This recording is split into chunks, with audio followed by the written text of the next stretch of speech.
आइए आपको एक कहानी सुनाते हैं। कहानी का शीर्षक है फिरदौस और मैं हूं आपका दोस्त विजय।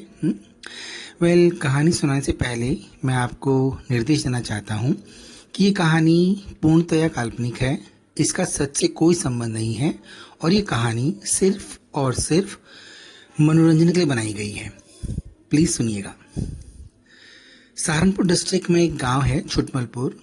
वहीं रहने वाले दिनेश का बचपन से ही फौज में जाने का मन था। वो हर दिन एक फिल्म देखता था जिसमें फौजी अपनी जान की बाजी लगाकर वतन की रक्षा करते थे। उसका फेवरेट गाना था ए वतन हमको तेरी कसम, तेरी राहों में जहाँ तक लुटा जाएंगे। फूल क्या चीज है तेरे कदमों पे, हम भेंट अपने सरों की चढ़ा जाएंगे। दिनेश की माँ बचपन में ही गुजर गई थी। एक छोटा भाई था रुपेश। दिनेश के पापा रघुवीर सिंह ने दूसरी शादी नहीं की थी और जब बच्चे पूछते थे हमारी माँ कहाँ है, तो बोलते थे कि तुम्हारी माँ हमेशा के लिए भगवान के पास चली गई है। फिर बच्चे पूछते थे फिर हम किसकी सेवा करेंगे। पापा बोलते थे हम हमारे देश की सेवा करेंगे, हम हमारी भारत माँ की सेवा करेंगे। दिनेश के घर के बाहर एक खुला मैदान था और उस मैदान में वो हर दिन सुबह सुबह अपने हाथ से एक डंडे में भारत का झंडा लगाकर गाड़ता था और फिर उस लहराते हुए तिरंगे को देखता था। जोर से जय हिंद बोलकर सैल्यूट मारता था और फिर बाद में उसी मैदान के 20 चक्कर लगाता था और कसरत वर्जिश करता था। फौज में भर्ती होना इतना आसान नहीं होता है। उसके लिए 10वीं पास करनी थी, जो कि दिनेश पिछले 3 साल से कर रहा था। उसकी गणित 0 थी और इंग्लिश साइंस में भी हाल बुरा ही था। पर दिनेश की कदकाठी, सीना, छाती अव्वल थी। दौड़ में भी बेस्ट था। दिनेश के भाई रुपेश ने कहा, भाई देख, मैंने तो पापा की परचून की दुकान में ही बैठना है। तुझे फौज में जाना है तो तू मेरी 10वीं का सर्टिफिकेट लेकर चला जा। वहाँ कौन जानता है कि तू दिनेश है या रुपेश। भर्ती खुली हुई है, जा मेरा सर्टिफिकेट ले जा। मुझे पक्का पता है कि तेरा एक ही बार में हो जाएगा। मैं भी शान से कहूँगा मेरा भाई फौजी है। पूरा गांव जानता है कि दिनेश तो पैदाइशी फौजी है। और जहाँ बात रही 10वीं की, मैं दोबारा फॉर्म भर दूंगा।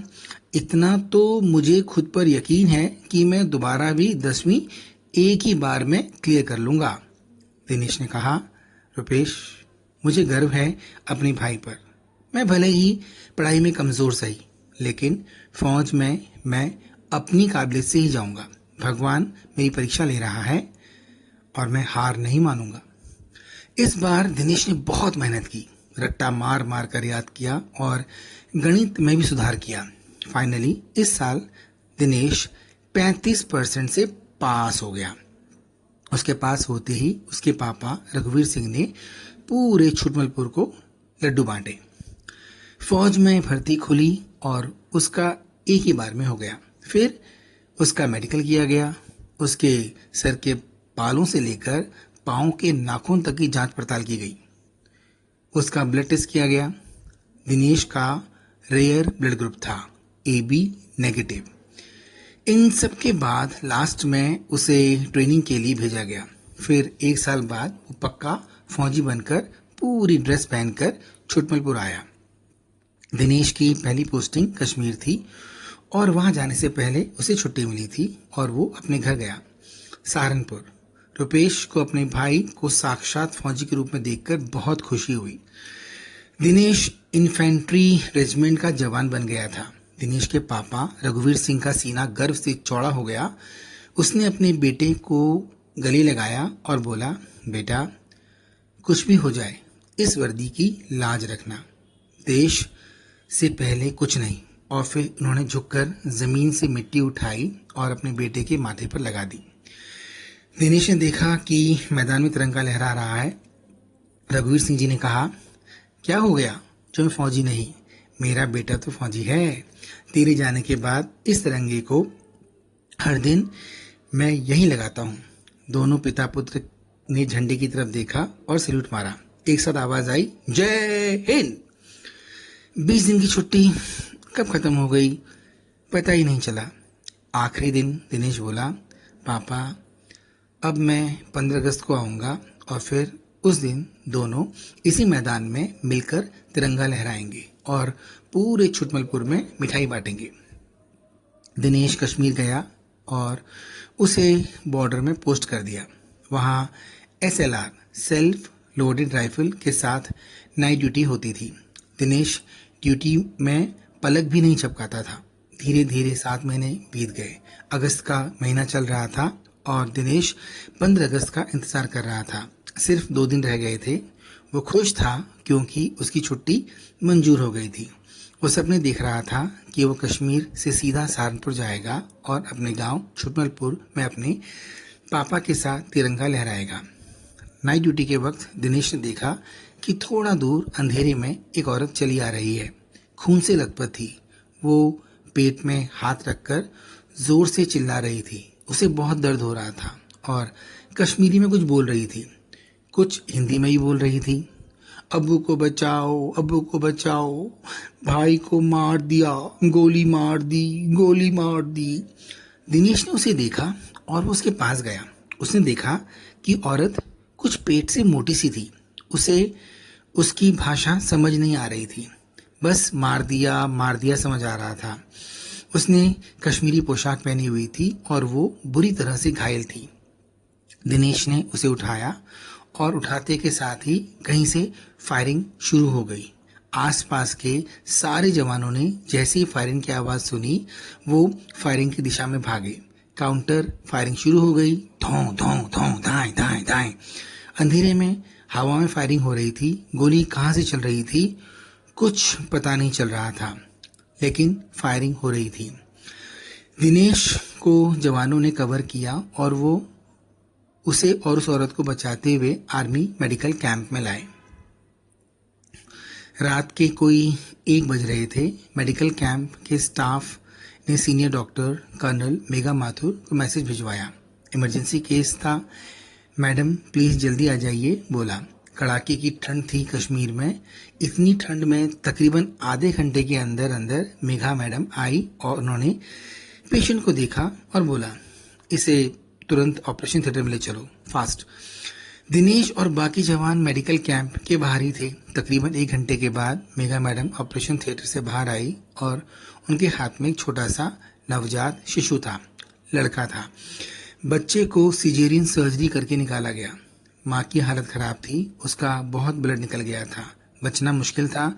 उसे बड़े हॉस्पिटल शिफ्ट करना था क्योंकि कैंप में सारी सुविधाएं नहीं थी। मेघा मैडम ने कहा, ये माँ तो बच्ची लग रही है, मुश्किल से शायद 18 या 19 साल की ही होगी। इसका बड़ा रेयर ब्लड ग्रुप है, AB नेगेटिव। इसे ब्लड चढ़ाना होगा, नहीं तो ये हॉस्पिटल जाने से पहले ही मर जाएगी। इतनी रात में कहाँ से आएगा ये ब्लड। मेघा मैडम के साथ जो असिस्टेंट नर्स लांस नायक जोगिंदर सिंह, उसने कहा, मैडम O पॉजिटिव वाले तो हैं यहाँ, यूनिवर्सल डोनर है, चढ़ा देते हैं। मैडम ने कहा, नहीं जोगिंदर, इससे बात नहीं बनेगी। वैसे ही ब्लड लॉस बहुत हो चुका है इस बच्ची का, डिफरेंट ग्रुप रिएक्शन कर जाएगा तो। हाँ, दिनेश ने बोला, मैडम मेरा AB नेगेटिव ब्लड है। उसने अपने ID कार्ड दिखाया, उसमें AB नेगेटिव ब्लड ग्रुप लिखा था। मेघा मैडम ने दिनेश को सीधे वार्ड में भेजा और फिर उसके शरीर से 2 बॉटल ब्लड निकालकर लड़की को चढ़ा दिया। मैडम ने कहा, इस लड़की को सुबह बड़े हॉस्पिटल शिफ्ट कर देना, अभी आउट ऑफ डेंजर है। सुबह कोई 9 बजे करीब लड़की को होश आया। फिर उसे एम्बुलेंस में बड़े हॉस्पिटल ले गए। दिनेश को सूबेदार भगवान सिंह ने केबिन में बुलाया और घटना के बारे में पूछा और दिनेश ने सब बता दिया। सूबेदार भगवान सिंह ने कहा, कमांडिंग अफसर कर्नल चौहान आएंगे 11 बजे करीब, वो जो पूछें साफ साफ बता देना। दिनेश ने जी साहब जी बोला। कर्नल चौहान को इंफॉर्मेशन मिल चुकी थी और उन्होंने मीटिंग बुलाई। सीनियर रैंकिंग ऑफिसर्स, JCO और NCO सब मौजूद थे।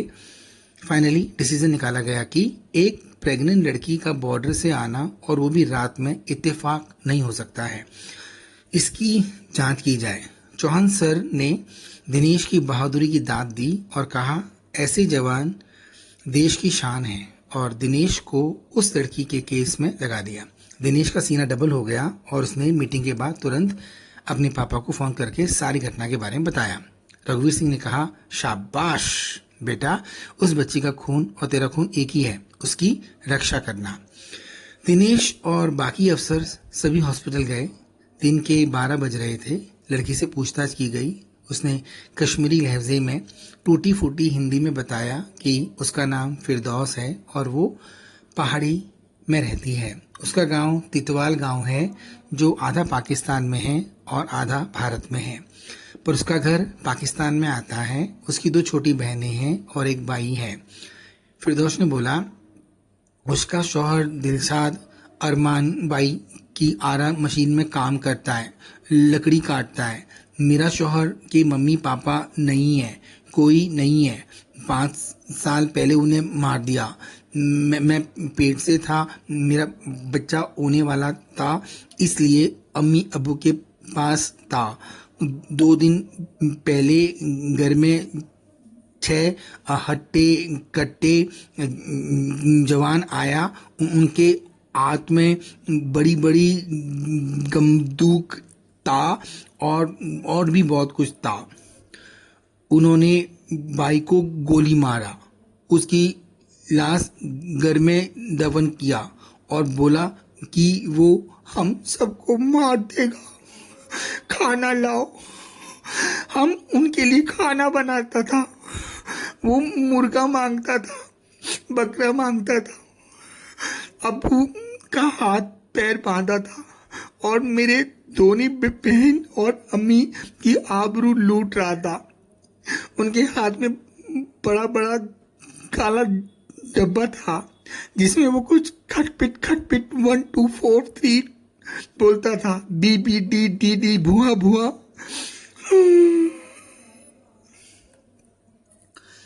फिरदौस बताते बताते रोने लगी।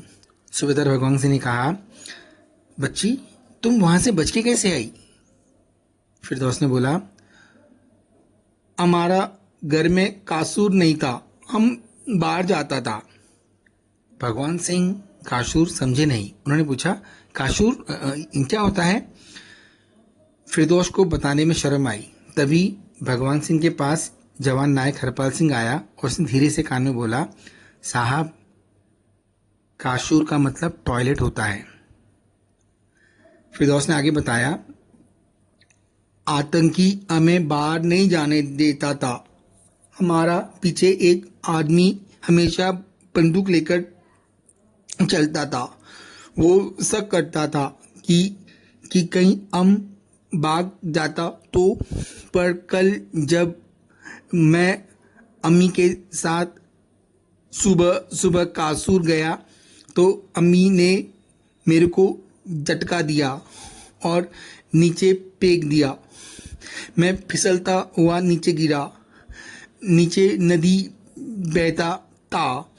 मैं बहता हुआ किनारा पहुंचा और फिर जंगल से चलता गया। चलते चलते रात हुआ। गोली की आवाज आया तो मैं डर गया।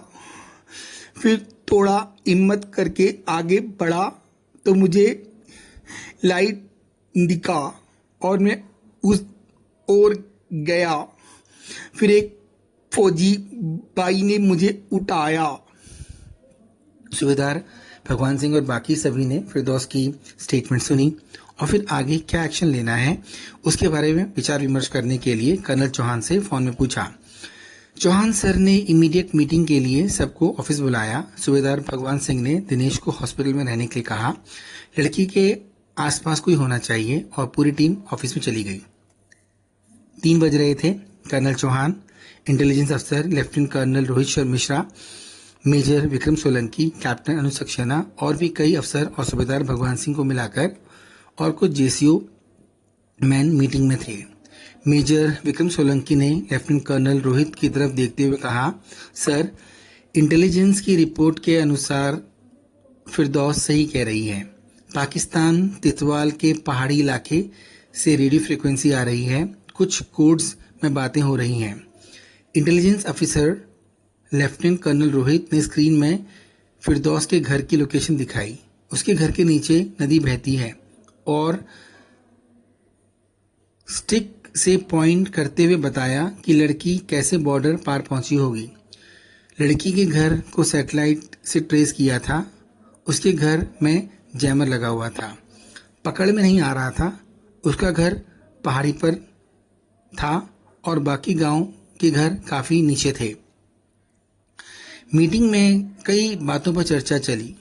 ये भी बात हुई कि पाकिस्तान को इन्फॉर्म कर दिया जाए और लड़की को पाकिस्तान भेज दिया जाए। उसके घर में घुसे लोगों को वहां की सरकार देखेगी। लेफ्टिनेंट कर्नल रोहित मिश्रा ने बताया कि जो ट्रांसमीटर से बात हो रही है उसमें बीडी बॉम्बे और दिल्ली है और भुआ भुआ का मतलब धुआं धुआं से है। कोई साजिश रची जा रही है भारत के खिलाफ। बाकी और कोर्ट्स को भी इंटरसेप्ट कर रही है इंटेलिजेंस। कर्नल चौहान ने कहा, कल 15 अगस्त है। मुझे लगता है कि जरूर कोई कॉन्स्पिरेसी चल रही है।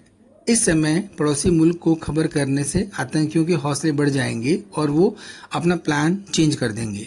उनके पास जरूर कोई ऑल्टरनेट प्लान होगा। कैप्टन अनुज सक्सेना ने कहा, अच्छा, इसका मतलब हमें उन आतंकियों को फिरदौस के घर जाकर खत्म करना होगा। कर्नल चौहान ने कहा, जिस तरह से वो लड़के फिरदौस के घर में हैं, उससे लगता है कि वो वहां से फटाफट अपना काम निपटाकर जल्द ही भाग जाएंगे। हमारे पास सिर्फ आज की रात है। सूबेदार भगवान सिंह ने जोर से बोला, ऑर्डर सर। सभी की जुबान से एक आवाज आई, हम तैयार हैं। कर्नल चौहान ने कहा, बिना ऑर्डर के बॉर्डर पार करके दूसरे मुल्क में घुसकर एक्शन लेने की परमिशन नहीं मिलेगी। सभी की जुबान से एक ही आवाज आई, हम तैयार हैं। कर्नल चौहान ने कहा, क्योंकि ये एक सीक्रेट ऑपरेशन है और हमारे एम्यूनिशन की काउंटिंग होती है, इसलिए कोई एम्यूनिशन प्रोवाइड नहीं किया जाएगा। सिर्फ खुखरी होगी तुम्हारे पास। केवल 5 लोग ही जा सकते हैं, 5 शेर। सभी की जुबान से एक ही आवाज आई, हम तैयार हैं। कर्नल चौहान ने कहा, इस ऑपरेशन का नाम होगा फिरदौस। इसी लड़की के नाम से होगा, ऑपरेशन फिरदौस। कर्नल चौहान ने मेजर सोलंकी से पूछा, उस लड़की का क्या करें? चौहान सर ने कहा, उसे हम ऑपरेशन के बाद चुपचाप से बॉर्डर पार करा देंगे। उसकी चिंता मत करो। जल्दी से 5 लोगों की टीम रेडी करो। 5 शेर। 6 बज रहे थे। विदिन 1 आवर मूव करना था। सूबेदार भगवान सिंह ने कहा, सर, मुझे सिपाही दिनेश सिंह चाहिए, जिसने फिरदौस को बचाया है। बहुत ही होनहार बच्चा है। मैंने उसकी ट्रेनिंग खुद सुपरवाइज की है। और दूसरा नायक हरपाल सिंह यादव। ये दोनों मुझे इस ऑपरेशन में चाहिए। कर्नल चौहान ने कहा, एज यू विश। 5 शेरों की टीम तैयार की गई।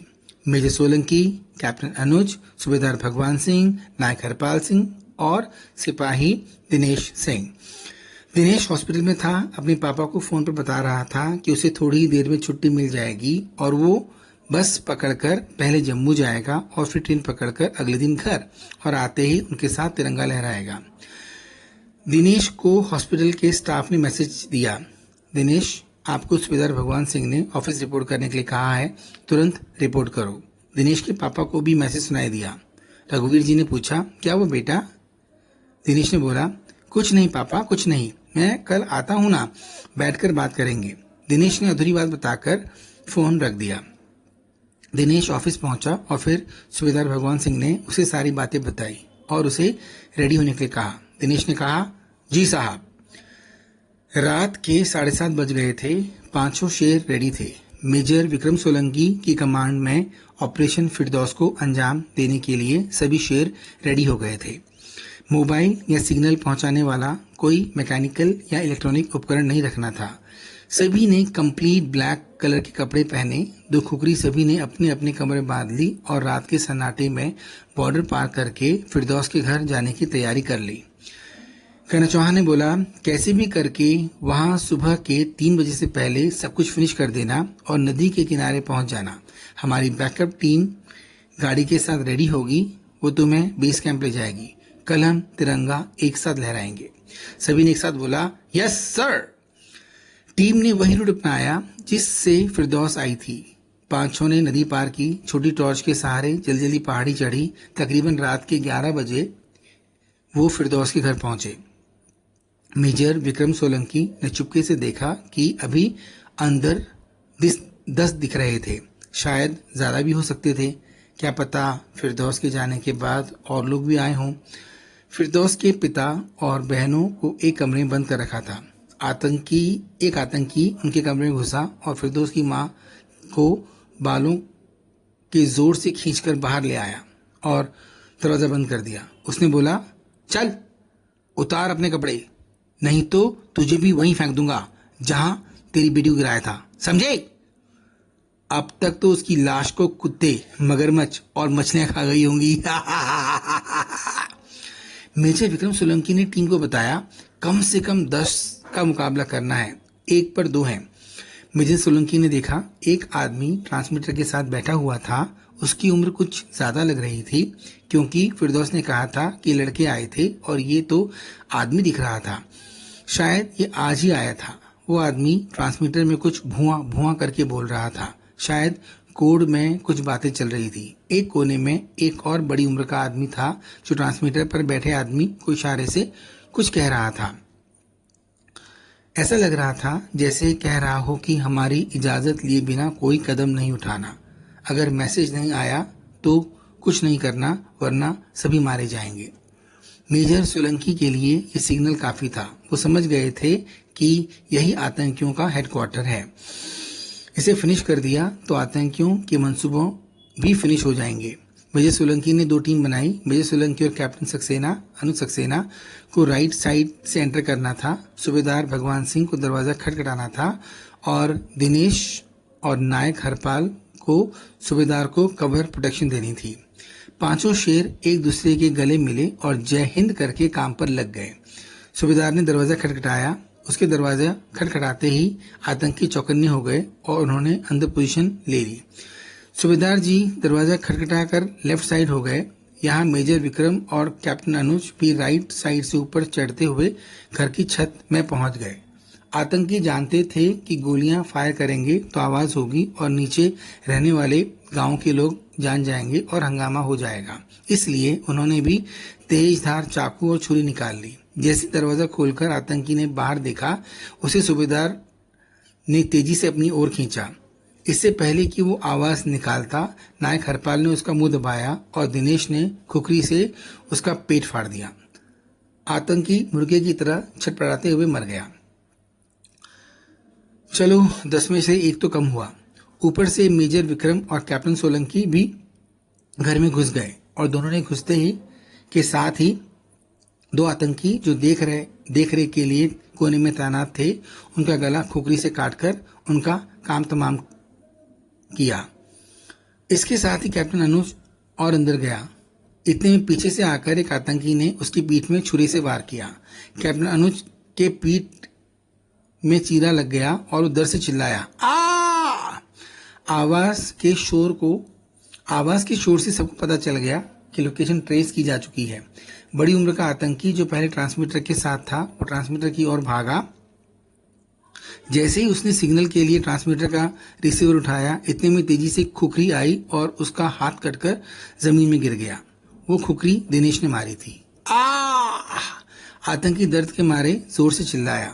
वो चिल्लाकर बाहर आया ही था कि सूबेदार ने उसकी गर्दन घुमा दी। आतंकी ढेर हो गया। अपने बॉस की मौत होते ही बचा आतंकियों में भगदड़ मच गई। उन्होंने बंदूकें निकाली और अंधाधुंध गोली चलानी शुरू कर दी। मेजर सोलंकी, सूबेदार हरपाल ने दीवार के पीछे छिपकर प्रोटेक्शन ले ली। कैप्टन अनुज और दिनेश अंदर फंस गए। फिरदौस की मां गोलियों की आवाज सुनते ही कोने में जाकर छिप गई। अंधाधुंध गोली चलाते हुए एक आतंकी ने कैप्टन अनुज को देख लिया और उसने कैप्टन की ओर बंदूक मोड़ी ही थी। दिनेश ने खुखरी से उसके गले का निशाना साधा और छोड़ दिया। खुखरी सीधा आतंकी के गले में घुसी और उसकी गन का निशाना बदल गया। उसकी 2-3 गोलियां उसी के 2 साथियों को लगी और एक गोली दिनेश के पेट में लग गई। 3 आतंकी जो बचे थे वो डर से उल्टा रात के अंधेरे में बाहर भाग गए। मेजर सोलंकी ने कहा, इससे पहले कि गांव वाले यहाँ आ जाएं, इस ट्रांसमीटर को लेकर चलो। दिनेश ने पेट पर हाथ रखा हुआ था। मेजर ने पूछा, तुम ठीक हो? दिनेश ने कहा, यस सर।